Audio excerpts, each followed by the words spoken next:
जी नमस्कार, मैं हूं शैलेंद्र चौधरी। स्वागत करता हूं मैं आपका आपके अपने YouTube channel learn with Shailendra में। यही रात अंतिम, यही रात भारी हर बार होता है साथियों। सीटेट का पेपर कल और परसों होने जा रहा है। इसके लिए ईवीएस की मैराथन मैं लेकर आ चुका हूं। कंप्लीट मैराथन रहेगी ये। ईवीएस में सब कुछ यहां पर कवर किया हुआ है। इस वीडियो को देख लीजिए और पूरे के पूरे नंबर ईवीएस में आपको यहाँ पर मिलने वाले हैं। तो बिना टाइम वेस्ट किए हम लोग वीडियो को शुरू कर लेते हैं। वीडियो को थोड़ा फास्ट हम लोग लेकर चलेंगे। अगर आपको स्पीड ज्यादा लगे, अपनी लैपटॉप अपने मोबाइल की स्पीड को थोड़ा सा कम कर लेना, स्लो चल लेना आप लोग। मैं थोड़ा सा फास्ट ही चलूंगा। बहुत ही जल्दी मैं इस वीडियो को मैं कंप्लीट करा दूंगा। तो बिना टाइम वेस्ट किए वीडियो को हम लोग शुरू करते हैं। वीडियो शुरू करने से पहले अगर आप लोग चैनल पर नए हैं तो चैनल को सब्सक्राइब कर लीजिएगा। वीडियो को लाइक एंड शेयर आप लोग कर दीजिए। हम लोग शुरुआत करते हैं। और अगर आप इसकी पीडीएफ लेना चाहें, आपको ये पीडीएफ मिल जाएगी। इसके साथ साथ आपको NCERT class 3rd 4th 5th की भी प्रोवाइड करा दी जाएगी, सिर्फ 400 रुपीज। इतने में, इससे कम में भाई कुछ नहीं मिलता। इतने में आपको क्या ही मिलेगा, पूरे नंबर ईवीएस में आएंगे, ये मेरी गारंटी है। इसके अलावा क्लास 3rd 4th 5th की भी मिलेगी, सिर्फ इतने रुपए में आपको मिल जाएगी। 9808347403 इस नंबर पर मैसेज करके कंप्लीट पीडीएफ आप ले लेना। कंप्लीट पीडीएफ मिल जाएगी, ये मिलेगी। इसके अलावा ईवीएस भी आपको क्लास 3rd 4th की अलग से एनसीईआरटी की मिल जाएगी। तो चलिए वीडियो को हम लोग शुरू करते हैं। वीडियो को लाइक कर दो, शेयर कर दो, ज्यादा से ज्यादा लोगों तक, सभी दोस्तों तक, हर एक फ्रेंड तक, जो भी तैयारी कर रहे सीटेट तक, रिलेटिव्स तक, सब तक तैयार आप लोग इस वीडियो को ज्यादा से ज्यादा शेयर कर दो। तो चलो आ जाओ भाई, जानवरों से स्टार्ट करते हैं। शुरू करते हैं जानवरों से कि जानवरों की खाल पर जो डिजाइन बने होते हैं वो उनकी बालों के कारण होते हैं। उनके जो बालों के रंग होते हैं उनके कारण उनके जो शरीर पर डिजाइन बने होते हैं। रात में जागने वाले जानवरों को हर चीज काली व सफेद दिखाई देती है। रात में जो जानवर जागते हैं उनको काली व सफेद दिखाई देगी। जानवरों में भी देखने, सुनने और महसूस करने की शक्ति होती है। महसूस करने की शक्ति होती है। थोड़ा सा फास्ट अब मैं यहां से चलने की कोशिश करूंगा। बहुत से जानवर किसी खास मौसम में लंबी गहरी नींद में चले जाते हैं और बहुत समय तक दिखाई नहीं देते, जैसे कि छिपकली सर्दियों में गायब हो जाती है। वैज्ञानिकों का मानना है कि जानवरों की अपनी पूरी भाषा है। जिन जानवरों के बाहरी कान व शरीर पर बाल होते हैं वे बच्चे देते हैं, और जिनके बाहरी कान और शरीर पर बाल नहीं होते वे अंडे देते हैं। थोड़ा सा स्पीड से मैं चल रहा हूं, मुझे पता है, लेकिन लास्ट टाइम में फास्ट रिवीजन करना बहुत ज्यादा जरूरी है। यदि कुछ प्रजातियों को छोड़ दें तो लगभग सभी स्तनधारी इनके शरीर पर बाल होते हैं। स्तनधारी का मतलब जिनके शरीर पर बाल होते हैं, वर्ग के जंतु बच्चे देते हैं। कुछ प्रजातियों को छोड़ दें तो सभी स्तनधारी क्या करते हैं भाई, बच्चे देते हैं।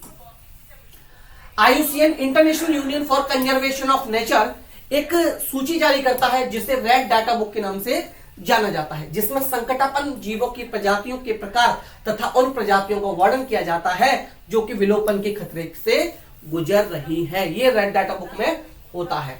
रेड डाटा बुक में प्रकाशित जातियों को थ्रेडेंट जाति का नाम दिया जाता है।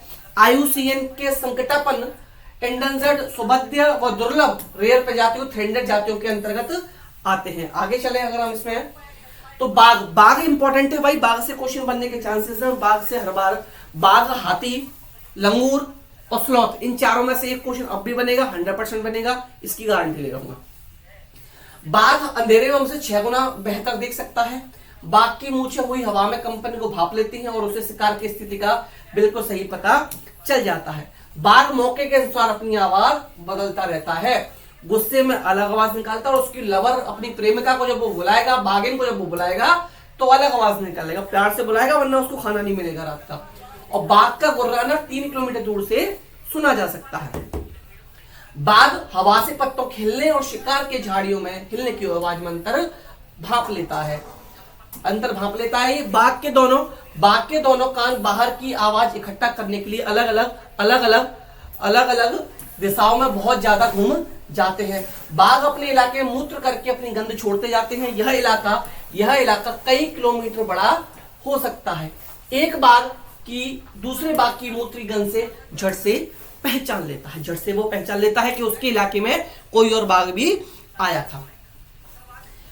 स्लॉथ बाघ हो गया। अब स्लॉथ से पढ़ लेते हैं। स्लॉथ भी बहुत इंपॉर्टेंट टॉपिक है और स्लॉथ से क्वेश्चन भी बन सकता है। ये भालू जैसे दिखते हैं पर भालू नहीं है।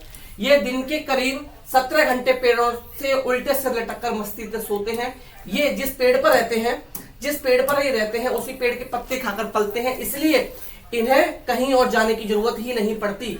जब ये अपने पेड़ के सारे पत्ते खा लेते हैं तभी वे पास के पेड़ पर जाते हैं। लगभग 40 वर्ष के अपने पूरे जीवन में मुश्किल से 8 पेड़ों पर घूमने की तकलीफ उठाते हैं, ये सप्ताह में एक बार सोच के पेड़ से नीचे उतर आते हैं। अब थोड़ा सा इसको स्टोरी के रूप में आप लोग सुन लीजिए। स्लॉथ क्या होता है? भालू की तरह दिखाई देता है, लेकिन ये भालू नहीं होता। ऊपर वाली पॉकेट में, लेकिन ये भालू नहीं होता, सबसे ऊपर वाली पॉकेट में बाइक,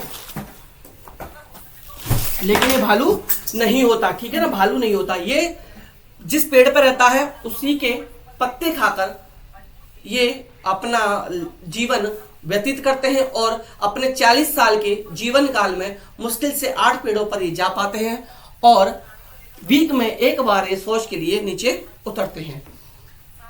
नेक्स्ट है आपका, अगर आप इसकी पीडीएफ लेना चाहें, इसके अलावा इस पीडीएफ के अलावा आपको एनसीईआरटी की पीडीएफ भी प्रोवाइड कराई जाएगी। इस नंबर पर मैसेज करके आपको पीडीएफ मिल जाएगी। इस नंबर पर मैसेज करके आपको एनसीईआरटी की पीडीएफ मिल जाएगी। वीडियो को लाइक एंड शेयर करना, और जो लोग चैनल पर नए हैं या जिन्होंने अभी तक चैनल को सब्सक्राइब नहीं किया, आप लोग चैनल को सब्सक्राइब जरूर कर लेना। लंगूर अपने पास आती मुसीबत को देखकर एक खास आवाज निकालकर अपने साथियों को संदेश देता है और उन्हें कैसे करता है भाई? चौकन्ना कर देता है। उन्हें क्या कर देता है? चौकन्ना कर देता है। 3 महीने हाथी का वजन 200 किलोग्राम होता है और एक बड़ा हाथी एक दिन में 100 किलोग्राम से ज्यादा पत्तियां और झाड़ियां खा लेते हैं। हाथी झुंड में रहते हैं, आगे बता दूंगा।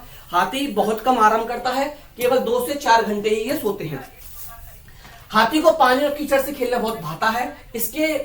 उसके शरीर को ठंडक मिलती है, वैसे उसके कान भी पंखी की तरह होते हैं। गर्मी लगने पर हाथी अपने कान हिलाकर हवा करता है। हाथियों के झुंड में केवल हथनियां और बच्चे ही रहते हैं। झुंड की सबसे बुजुर्ग हथनी ही पूरे झुंड की नेता होती है। एक झुंड में 10 से 12 हथनियां और बच्चे होते हैं। हाथी 14-15 साल की एज तक ही झुंड में रहते हैं, फिर वे झुंड छोड़ देते हैं और अकेले रहते हैं। हाथी परेशानी आने पर एक दूसरे की मदद करते हैं और अपने बच्चों की देखभाल और सुरक्षा के लिए एक दूसरे का साथ देते हैं। मछलियां खतरों की चेतावनी एक दूसरे को बिजली तरंगों से देती हैं। किससे देती हैं? बिजली तरंगों से देती हैं। डॉल्फिन भी एक दूसरे से अलग अलग तरह की आवाज निकालकर बात करती हैं। डॉल्फिन है भाई, ये भी क्या करती हैं? एक दूसरे से बात करती हैं। बिल्ली के दांत नुकीले होते हैं जो मांस को फाड़ने के काम में आते हैं। थोड़ा सा स्पीड से चलने का रीजन ये है कि भाई लास्ट टाइम चल रहा है, आपको जल्द से जल्द मतलब कम टाइम में ज्यादा मटेरियल प्रोवाइड हो सके, जल्द से जल्द आप लोग रिवीजन ज्यादा कर सकें, ये मेरा टारगेट है। गिलहरी के दांत हमेशा बढ़ते रहते हैं और दांतों से काटने और कुतरने के कारण इनके दांत घिस जाते हैं। गाय के आगे के दांत पत्तों को काटने के लिए होते हैं और पीछे के दांत चपटे और बड़े होते हैं जो घास चबाने के लिए होते हैं। हमारे देश में 4 तरीके के जहरीले सांप होते हैं: नाग, कुरैत, दुबैया और अफाई। 4 तरीके के नाग हैं वो जहरीले पाए जाते हैं, सांप जहरीले होते हैं। पहला है नाग, कुरैत, दुबैया और अफाई। सपेरों को कालबेलिया भी कहते हैं। कालबेलिया नाच में सांप जैसी मुद्राएं होती हैं।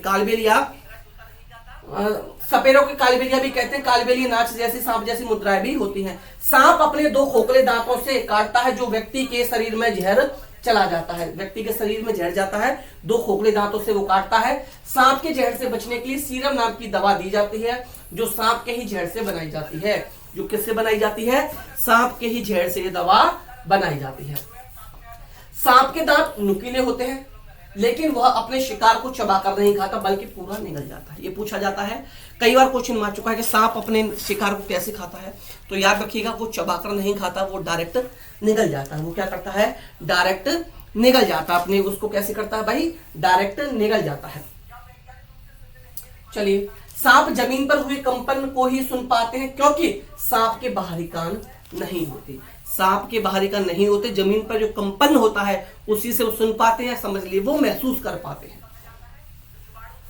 चींटियों से क्वेश्चन बन जाता है। चींटियां चलते समय जमीन पर कुछ गंध छोड़ती हैं जिसे सूंघकर पीछे आने वाली चींटियों को रास्ता मिल जाता है। पीछे वाली चींटी कैसे रास्ता मिलता है? जो गंध छोड़ती चली जाती हैं उसके पीछे पीछे वो गंदी चींटियां भी चली जाती। चींटियां मिलजुल कर रहती हैं और चींटियों का काम बटा रहता है। रानी चींटी अंडे देती है, वह सिपाही चींटियां बिल का ध्यान रखती हैं। रानी चींटी क्या करती है? अंडे देती है और सिपाही चींटी बिल का ध्यान रखती है। इसकी पीडीएफ इस नंबर पर मिल जाएगी। इसके साथ साथ 3rd, 4th, 5th की एनसीईआरटी भी आपको मिल जाएगी।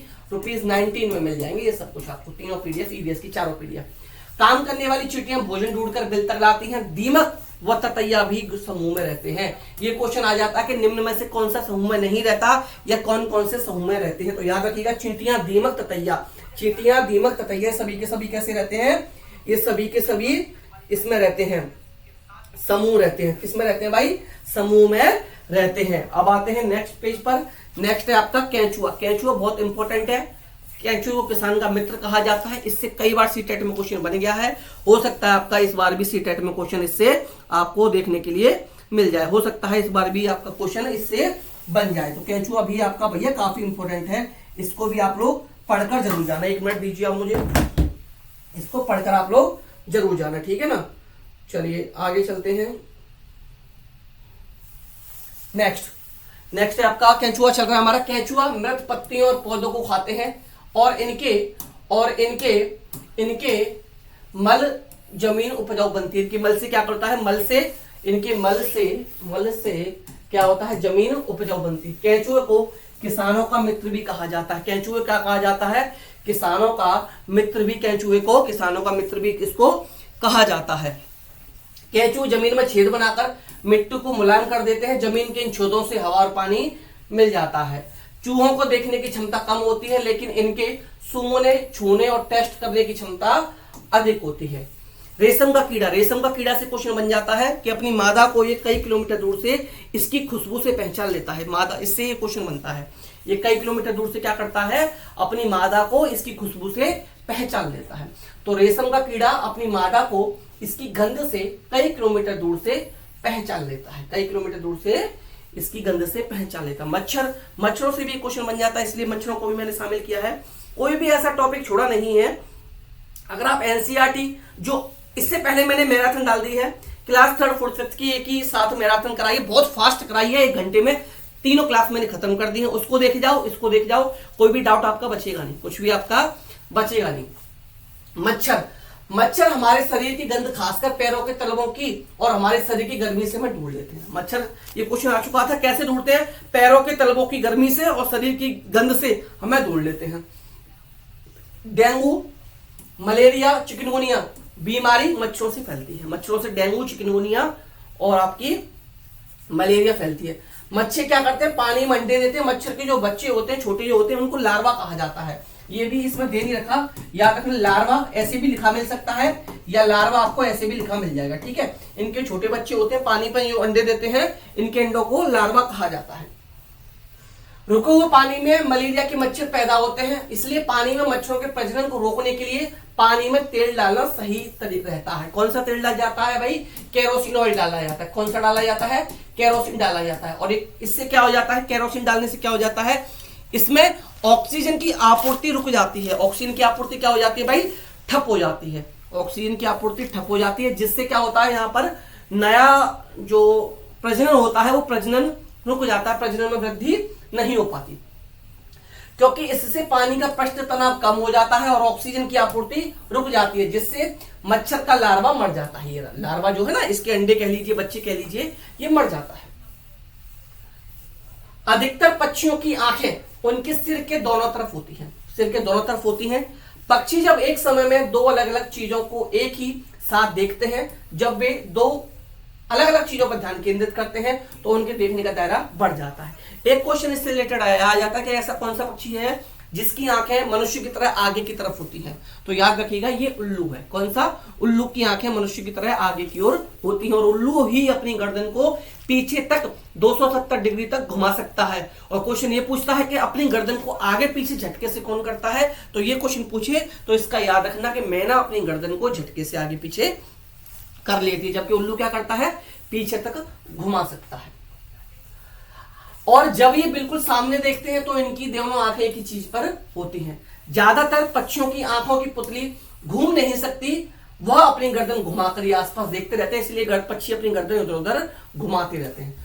पक्षियों के पंख उनके उड़ने में मदद करते हैं और उन्हें गर्माहट भी देते हैं। आपने देखा हो, पक्षी कुछ भी देखेंगे तो इधर उधर देखते रहते हैं, क्योंकि उनकी पुतली जो होती है वो घूम नहीं सकती और दोनों आंखों से वो 2 अलग अलग चीजों को देख सकते हैं। उनके देखने का, जो एक ही चीज पर फोकस करते हैं, तो उनका दायरा भी बढ़ जाता है। उनके पुराने पंख झड़ते रहते हैं और उनके नए पंख आते रहते हैं। पक्षियों के कान दिखते नहीं हैं, लेकिन इनके सिर के दोनों तरफ छोटे छोटे छेद होते हैं जो पंखों से ढके रहते हैं। पक्षी इन्हीं की मदद से सुनते हैं। पक्षी क्या करते हैं? इन्हीं की मदद से पक्षी सुनते हैं। अगर आप इसका पीडीएफ लेना चाहें, इसके साथ साथ मैं ये नहीं कहूंगा सिर्फ ये मिलेगी, इसके साथ साथ एनसीईआरटी 3rd, 4th, 5th भी आपको दूंगा। इन चारों पीडीएफ को पढ़ लेना। ईवीएस में एक भी नंबर बाहर नहीं जाएगा, इतनी गारंटी देता हूं। इस नंबर पर मैसेज करके ले लेना, ₹19 में मिल जाएगी। भाई 2 दिन की बात है, ये कुछ नहीं होता। ईवीएस में 15 में से 15 नंबर पूरे के पूरे यहीं से मिलेंगे। वीडियो को लाइक और शेयर कर दो। जो लोग चैनल पर नए हैं या जिन्होंने अभी तक चैनल को सब्सक्राइब नहीं किया, भाई आप लोग चैनल को भी सब्सक्राइब जरूर कर दो। आप लोग चैनल को भी सब्सक्राइब जरूर कर देना। पक्षी केवल अंडे देने के लिए घोंसला बनाते हैं। जब अंडों से बच्चे निकल जाते हैं तो वह घोंसला छोड़कर उड़ जाते हैं। कुछ घोंसला छोड़कर उड़ जाते हैं। कुछ पक्षी अलग अलग खतरों के लिए अलग अलग आवाज निकालते हैं। जैसे उड़कर आने वाले दुश्मन के लिए अलग आवाज निकालेंगे, जमीन पर चलकर आगे वालों के लिए अलग आवाज निकालें, आने वालों के लिए अलग आवाज उनकी रहेगी। दर्जन चिड़िया, ये पशु मैंने करा दिया आपको, स्लॉथ करा दिया, लंगूर करा दिया, हाथी करा दिया, बाघ करा दिया। इसके अलावा एक क्वेश्चन वहां से बनेगा। एक क्वेश्चन जितने भी पक्षी हैं वो अपना घोंसला किस तरीके से बनाते हैं, यहां से भी एक क्वेश्चन बनेगा ही बनेगा, वहां से भी एक क्वेश्चन बनेगा। दर्जन चिड़िया है। दर्जन चिड़िया अपनी नुकीली चोंच से पत्तों को सील लेती है या सिल लेती है और उनसे एक थैली से बनाकर इनमें अंडे देती है। अब दर्जन चिड़िया अपना घोंसला कैसे बनाती है? 2 पत्तियों को सिलकर बनाती है। इसको दर्जन चिड़िया से आप समझ जाओगे, टेलर बड़े भी इसको कहा जाता है। बसंत गौरी, यह चिड़िया गर्मियों में टुक टुक करती रहती है। पेड़ के तने में गहरा छेद बनाकर उसमें अंडे देती है। गहरा छेद बनाकर उसमें अंडे। शक्कर खुरा से क्वेश्चन पूछा गया है। शक्कर खुरा से क्वेश्चन आपका बन जाता है। शक्कर खुरा किसी छोटे पेड़ या झाड़ी की डाल पर अपना लटकता हुआ घोंसला बनाती है। इसका घोंसला बाल, मकड़ी के जाले, बारीक घास, सूखे पत्ते, रुई, पेड़ की छाल के टुकड़े, पतली टहनियां और कपड़ों के चीथड़ों से बना होता है। चीलबाज गिद्ध हमसे 4 गुना अधिक दूर तक देख सकते हैं और रात में क्वेश्चन पूछूंगा मैं, रात में हमसे 6 गुना बेहतर कौन देख सकता है? 6 गुना बेहतर कौन देख सकता है? ये क्वेश्चन आ जाए तो बाघ देख सकता है। और क्वेश्चन अगर पूछा जाए कि हमसे 4 गुना अधिक दूर तक कौन कौन देख सकता है, तीनों के नाम याद रखना, चील, बाज और गिद्ध। इसलिए मैं तीनों डाल दिए। कभी कभी चीलबाज मिल जाएगा, बाज गिद्ध मिल जाएगा, गिद्ध अकेला मिलेगा, बाज अकेला मिलेगा, चील अकेला मिलेगा। तो मैंने तीनों के तीनों यहां शामिल कर लिए हैं। मैंने क्या किया? तीनों के तीनों यहां पर शामिल कर लिए। और बाघ हमसे रात में 6 गुना बेहतर तरीके से देख सकता है। गिद्ध मरे हुए जानवरों को खाकर साफ कर देता है। मरे हुए जानवरों को खाकर साफ कौन करता है? गिद्ध करता है। देखिए यहां पर आ गया मैना और उल्लू दोनों का आ गया। उल्लू अपनी गर्दन झटके से घुमा सकता है और मैना झटके से अपनी गर्दन आगे पीछे करती है। दोनों क्वेश्चंस में अंतर है, दोनों में अंतर है। मैना क्या करती है? झटके से अपनी गर्दन को आगे पीछे करती है, झटके से अपनी गर्दन को आगे पीछे करती है। और उल्लू क्या करता है? अपनी गर्दन को पीछे तक घुमा सकता है, यानी कि 270 डिग्री तक ये दोनों साइड में घुमा सकता है। फाख्ता क्या करता है? फाख्ता कैक्टस कांटों के बीच या मेहंदी की मेड़ में अपना घोंसला बनाता है। उनके बीच मेड़ मतलब उनके बीच में घोंसला बनाता है। कौन बनाता है? फाख्ता बनाता है। नरवीवर पक्षी ये क्या करता है? नरवीवर पक्षी खुद घोंसला बनाता है और मादा वीवर क्या करती है? ये नरवीवर के द्वारा बनाए गए सभी घोंसलों को देखती है। इसमें से उसको जो घोंसला पसंद आता है उसी घोंसले में वो अंडे दे देती है। उसी घोंसले में क्या करती है? वो अंडे देती है। तो देखिए नरवीवर पक्षी घोंसले बनाते हैं, मादा वीवर उन सभी घोंसलों को देखती है। उसे जो घोंसला सबसे ज्यादा पसंद आता है उसी में वह अंडे देती है। उसी में वो क्या करती है? अंडे अपने दे देती है। गौरैया अलमारी के ऊपर आईने के पीछे अपना घोंसला बनाती है। गौरैया क्या करती है? अलमारी के ऊपर आईने के पीछे अपना घोंसला बनाती है। कबूतर पुराने मकान या खंडरों में अपना घोंसला बनाता है। कौन? कबूतर। कल चिड़िया पत्थरों के बीच अपना घोंसला बनाती है।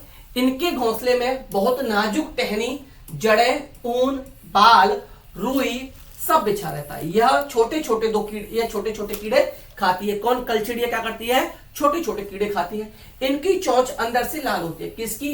कल चिड़िया की। किसकी बात कर रहे हैं हम लोग? कल चिड़िया की हम लोग बात कर रहे हैं। किसकी बात कर रहे हैं? कल चिड़िया की हम लोग बात कर रहे हैं। कौवा, कौवा भाई मोस्ट इंपोर्टेंट है। कौवे से कई बार आपका क्वेश्चन बन गया है, कौवे से कई बार आप लोगों का क्वेश्चन बन गया है। कौवा क्या करता है भाई, कौवा क्या करता है, कौवा क्या करता है भाई, घोंसला बनाता है और इसके घोंसले में लोहे के तार, लोहे के लकड़ी की टहनियां सब कुछ मिलेगा। कोयल क्या करेगी, आएगी इसकी घोंसले में अंडे रख के चली जाएगी। कौवा समझता है ये मेरे अंडे हैं, उनको ही पालता है। कोयल बहुत चालू होती है। कोयल और मादा वीवर कभी भी अपना घोंसला नहीं बनाते, याद रखिएगा। और कभी कभी पूछा जाता है कौवा सबसे ऊंचे पेड़ पर अपना घोंसला बनाता है, ये गलत होता है। कौवा क्या करता है, पेड़ की ऊंची डाल पर अपना घोंसला बनाता है। कौवा पेड़ की ऊंची डाल पर अपना घोंसला बनाता है। कौवा के घोंसले में लकड़ी की टहनियां और लोहे के तार भी होते हैं। कौवा पेड़ की ऊंची डाल पर घोंसला बनाता है। कौवा क्या करता है, कौवा पेड़ की ऊंची डाल पर अपना घोंसला बनाता है। कोयल क्या करती है, कोयल अपना घोंसला नहीं बनाती, वह कौवे के घोंसले में अंडे देती है। वह कौवे के घोंसले में क्या करती है, अंडे देती है। अगर आपको वीडियो पसंद आ रहा तो वीडियो को प्लीज लाइक कर दो, शेयर कर दो और कमेंट करके ये बताओ वीडियो आपको कैसा लग रहा है। कमेंट में ये बताना है वीडियो आपको कैसा लग रहा है। इसकी पीडीएफ इस नंबर पर मैसेज करके मिल जाएगी। इसके अलावा 3rd, 4th, 5th की एनसीईआरटी जो इससे पहले आप लोग देख लेना, क्लास 3rd, 4th, 5th की मैंने एनसीईआरटी की ईवीएस डाली है, वो भी देख जाना। ईवीएस में कोई भी पढ़ने की जरूरत बाहर से नहीं है।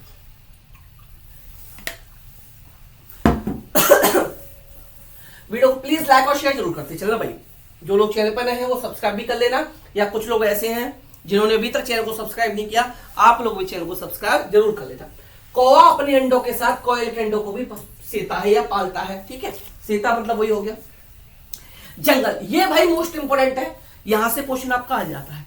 जंगल अधिकार कानून 2007 के अनुसार जो लोग 25 वर्षों से, पिछली बार आ गया था 15 वर्षों से, पिछली बार दे दिया था एक स्टेटमेंट 15 वर्षों से, वही स्टेटमेंट गलत था। कितने सालों से रह रहे हैं, 25 सालों से जंगलों में एक जगह रह रहे हैं, तो यह कानून उन्हें अधिकार देता है कि वह इस जगह पर जो चाहे वो उगा सकते हैं, उन्हें हटाया नहीं जाएगा। और जंगल का संरक्षण वहां की ग्राम सभा करती है। जंगल का संरक्षण वहां की ग्राम सभा करती है। क्या करती है, वहां की ग्राम सभा करती है। बरगद, बरगद से भी क्वेश्चन आ जाता है।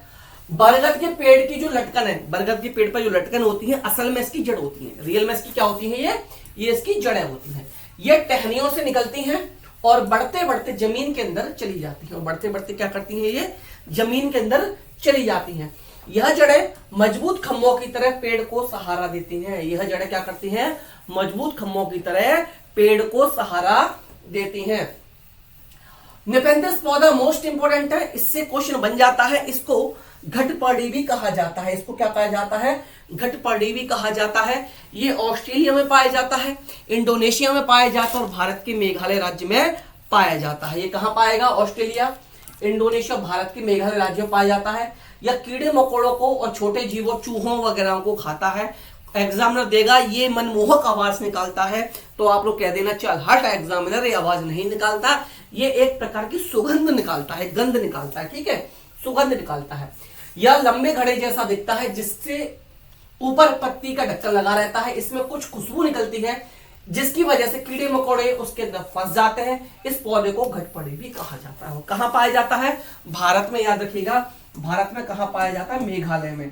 भारत में कहां पाया जाता है, भारत के मेघालय राज्य में पाया जाता है। भारत के कहां पाया जाता है, मेघालय राज्य में भाई ये पाया जाता है। रेगिस्तानी युग, क्या करेंगे, रेगिस्तानी युग। इसकी ऊंचाई 11 से 12 फीट होती है। यह ऑस्ट्रेलिया में पाया जाता है। रेगिस्तानी जो है, इसकी ऊंचाई 11 से 12 फीट होती है, ऑस्ट्रेलिया में पाया जाता है।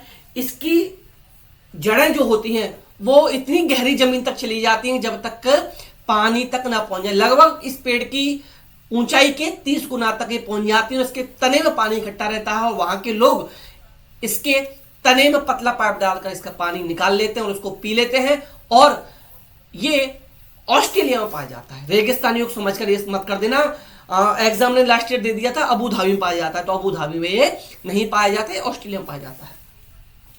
इस पर पत्तियां बहुत कम होती हैं। इसकी जड़ें जमीन के अंदर 250 से 300 फीट तक जाती हैं, जब तक कि पानी तक ना पहुंच जाए।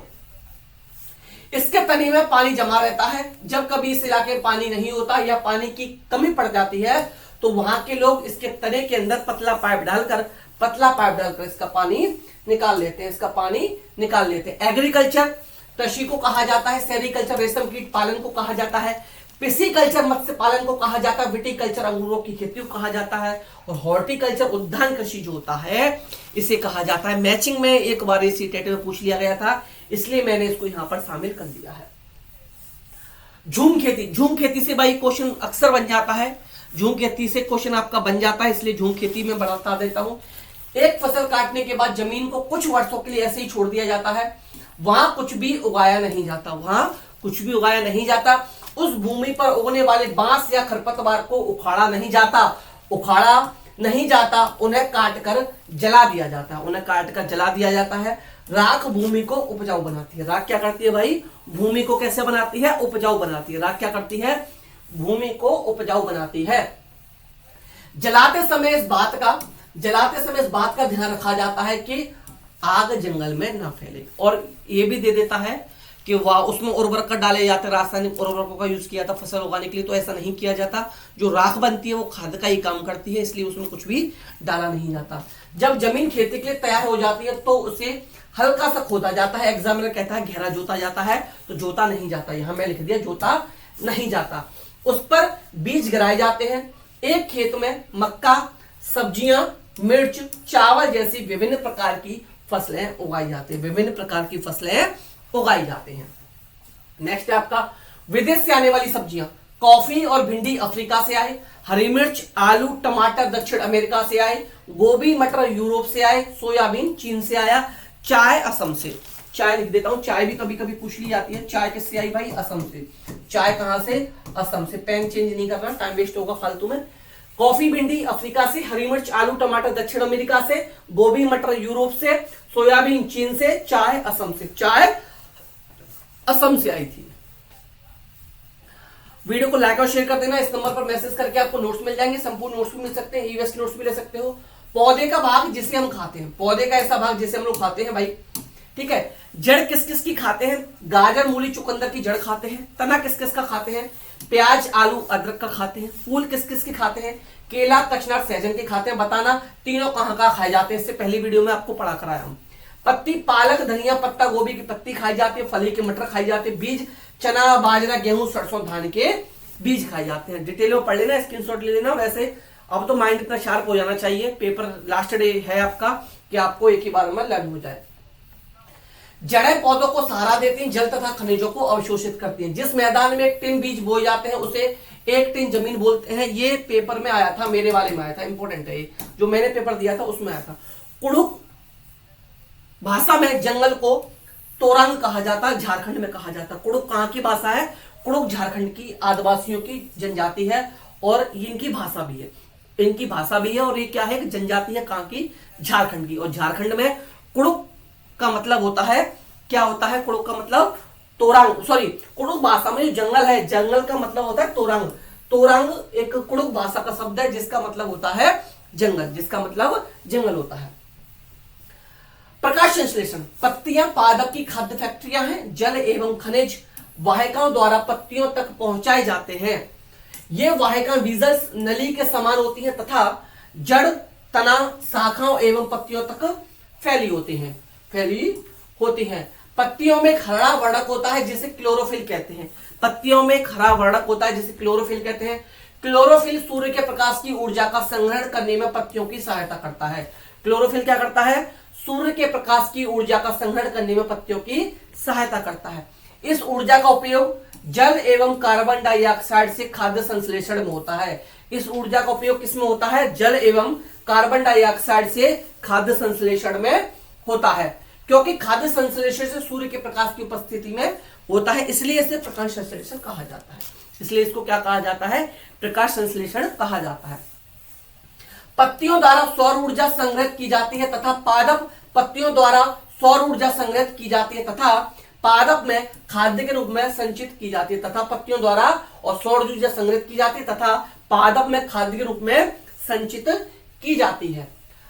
मलेरिया। भारतीय मूल के रोनाल्ड रोस ने सबसे पहले बताया कि मलेरिया मच्छरों के कारण होता है। मलेरिया मच्छरों के कारण होता है। किसने बताया था? रोनाल्ड रोस ने बताया था। मलेरिया मादा मच्छर एनाफिलिस से फैलता है। मलेरिया बुखार में कपकपी और ठंड लगती है। मलेरिया को दूर करने के लिए दवाई दी जाती है जो सिनकोना के पेड़ की छाल से बनाई जाती है।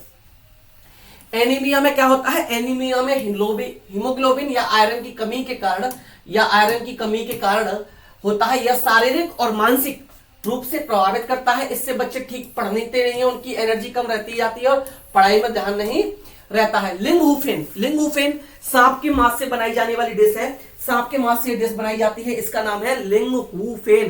किससे बनाई जाती है? सांप के मांस से बनाई जाती है और हांगकांग में इसको खाया जाता है। सांप के मांस से ये बनाई जाने वाली डिश है। बर्फ, इग्लू क्या है? बर्फ के घर टुंड्रा प्रदेश में बनाए जाते हैं। ये घर एस्किमो प्रजाति द्वारा बनाए जाते हैं और इन घरों को इग्लू कहा जाता है। किसके द्वारा बनाए जाते हैं? एस्किमोस के द्वारा बनाए जाते हैं, इनको इग्लू कहा जाता है। ये आप इग्लू की पिक भी देख सकते हैं। वीडियो को प्लीज लाइक और शेयर करते चलिएगा। चैनल पर जो लोग नए हैं या जिन्होंने अभी तक चैनल को सब्सक्राइब नहीं किया वो लोग चैनल को सब्सक्राइब जरूर कर लेंगे। वो लोग क्या कर लेंगे भाई? चैनल को सब्सक्राइब आप लोग जरूर कर लेना, ठीक है ना। चलिए आगे चलते हैं। हम लोग चलते हैं और पीडीएफ के लिए इस नंबर पर मैसेज कर सकते हैं। विश्व प्रसिद्ध पश्मीना शॉल भाई बहुत इंपॉर्टेंट है, क्वेश्चन यहां से अक्सर बन जाता है। पश्मीना शॉल चांगपा लोगों द्वारा पाली गई बकरियों के बालों से बनती है। पश्मीना शॉल चांगपा लोगों द्वारा पाली गई बकरियों के बालों से बनती है। इन बकरियों का बाल इतना पतला होता है कि हमारे 6 बाल इनके 1 बाल के बराबर होते हैं। हमारे 6 बाल इनके 1 बाल के बराबर होते हैं। इस एक साधारण शॉल को बनाने में 250 घंटे का समय लगता है। कितने घंटे का? 250 घंटे का समय लगता है। एक पश्मीना शॉल 6 स्वेटर जितना गर्म होती है। कितने स्वेटर जितना? 6 स्वेटर जितना गर्म होती है। एनसीएफ 2005 के अनुसार कक्षा 3 से 5 तक के पर्यावरण अध्ययन को 6 थीमों में बांटा गया है। यहां से क्वेश्चन भाई कभी कभी बन जाता है। एनसीएफ 2005 के अनुसार जो ईवीएस आपका, उसमें कितनी थीम है? 6 थीम है और 4 उप थीम है। पहली जो थीम है परिवार एवं मित्र, इसके अंदर 4 उप थीम आती हैं, वो मैं अभी आपको बता दूंगा। तो पहली जो थीम है इसका नाम है परिवार एवं मित्र। दूसरी थीम है आपकी भोजन फूड, पानी वाटर, आवास शेल्टर, यात्रा ट्रेवल, चीजें जो हम बनाते हैं और करते हैं। 6 थीम याद रखिएगा आपके, 6 थीम। और ईवीएस किस क्लास से किस क्लास तक चलती है? EVS class 3rd to 5th है। EVS class 3rd to 5th ही चलती है, इस बात का याद रखिएगा। इसमें क्या क्या आता है? इसमें आपका साइंस भी है, इसमें आपका एसएसटी भी है, ठीक है, याद रखिएगा। साइंस और एसएसटी का कंबाइंड करके ईवीएस आप लोगों की बना दी गई है, ठीक है। और पहली थीम के अंदर 4 उप थीम आती हैं। अब आगे मृत सागर से क्वेश्चन अक्सर आप लोगों का बन जाता है। मृत सागर में क्या होता है? 1 लीटर पानी में क्या होता है? 300 ग्राम नमक पाया जाता है मृत सागर में, ठीक है। इतना ज्यादा इसमें नमक पाया जाता है कि कोई व्यक्ति आराम से साधारण तरीके से भी इसमें लेट के तैर सकता है, वो व्यक्ति भी इसमें डूबेगा नहीं। मृत सागर, वैसे तो सभी सागरों में नमक होता है, लेकिन मृत सागर दुनिया का सबसे नमकीन सागर है। इतना नमकीन कि लगभग 1 लीटर पानी में 300 ग्राम नमक है, ठीक है, याद रखिएगा 300। और देखिए मृत सागर में हम ऐसे तैर सकते हैं जैसे आराम से लेटे हो। और याद रखिएगा 1 गिलास जब पानी लोगे आप, उसमें नींबू डाल देना, नींबू डूब जाएगा, फिर आप उसमें नमक ऐड करते चलिएगा। एक कंडीशन ऐसी आएगी कि नींबू उसमें तैरने लगेगा। उसका मतलब हो गया जिस पानी में नमक होगा, सोडियम क्लोराइड होगा, ऐसे पानी का घनत्व साधारण पानी से ज्यादा होता है। तो यदि याद है नींबू को तुमने नमक में पानी में तैराया था, कैसे तैराया था? नमक डालते डालते तैराया था। तो ऐसे ही हम लोग इसमें तैर सकते हैं। तरुण भारत संघ एक गैर सरकारी संगठन है। पहले तो बात याद रखनी है, कैसा संघ है ये भाई? एक गैर सरकारी संगठन है जो जल संरक्षण व जल के अनुशासित उपयोग को लेकर लोगों को जागरूक करने का काम करता है, ठीक है। तरुण भारत संघ ने 25 वर्षों में देश भर में 10,000 से ज्यादा जोहर तालाब बनवाए हैं। तरुण भारत संघ क्या है? एक भारत का गैर सरकारी संगठन है जो जल संरक्षण एवं जल के अनुशासित उपयोग को लेकर लोगों को जागरूक करने का काम करता है। तरुण भारत संघ ने पिछले 25 वर्षों में देश भर में से 10,000 से ज्यादा जोहर तालाब बनवाए हैं। सीढ़ीदार कुआं या बावड़ी, सीढ़ीदार कुएं या बावड़ी जल भंडारण तथा संरक्षण की पारंपरिक व्यवस्था के साथ जल स्रोत के रूप में भी उपयोग होते हैं। किसके रूप में? जल स्रोत के रूप में भी ये उपयोग होते हैं। असम, बिहू त्योहार असम में मनाया जाता है। यहाँ बारिश बहुत अधिक होती है, यहाँ घर जमीन से 10 से 12 फुट ऊपर बनाए जाते हैं। बांस के घर यहाँ पर बने हैं, ये अगर बांस से बनाए जाते हैं और अंदर भी लकड़ी का प्रयोग होता है, अंदर भी लकड़ी का प्रयोग होता है। यहाँ बांस और रस्सी के पुल बनाए जाते हैं, या बांस को गरिमों पर टिम्बर कहते हैं। एक चीज आप लोग याद रखना, इस वीडियो के बाद या इस वीडियो से पहले, अगर आप इस वीडियो को पहले देख रहे हैं तो एक ईवीएस का वीडियो डाला है मैंने, अभी डाला है क्लास 3rd 4th 5th का, इसको और देख लेना। कुछ भी मत पढ़ना, अभी तक नहीं पढ़ा कुछ भी मत पढ़ना, और देखना फिर आपके ईवीएस में कितने नंबर आते हैं। क्लास 3rd 4th 5th की पीडीएफ, और ये पीडीएफ आपको इस नंबर पर मैसेज करके मिल जाएगी। इस नंबर पर मैसेज कर लो, फटाफट से पीडीएफ ले लो, रिवीजन कर जाना यार, कुछ नहीं बचा, कुछ नहीं है, ज्यादा नहीं ले रहा, इतना ले रहा हूं वो इसलिए क्योंकि मेरी मेहनत है भाई, फालतू मैं आपको नहीं दूंगा। एक बुक भी आप लोगे कितने की आती है आपको भी पता है, और फ्री में कुछ दूंगा तो ना आप उसकी कदर करोगे, आप उसकी कदर भी नहीं करोगे, उसको आप पढ़ोगे नहीं। फ्री में भी दे दूंगा लेकिन आप उसको पढ़ के नहीं जाओगे, मुझे पता है। और इतने रुपए में जब आप ले लोगे तो पढ़कर जाओगे और पूरे के पूरे नंबर पाओगे, इतना मुझे भरोसा है। ठीक है, यहाँ बल्लम, केरल में क्या होता है, यहाँ बल्लम क्या है याद रखिएगा, लकड़ी की छोटी एक नाव है होती है। यहाँ टैपियोका खाया जाता है, और टैपियोका जमीन के अंदर होता है, जमीन के अंदर होता है, इसको उबालकर खाया जाता है, शकरकंद की तरह होता है। टैपियोका जमीन के नीचे उगाया जाता है। केरल के निकटवर्ती राज्य तमिलनाडु और कर्नाटक, यहाँ नारियल के पेड़ अधिक होते हैं। यहाँ क्या होता है, नारियल के पेड़ अधिक होते हैं।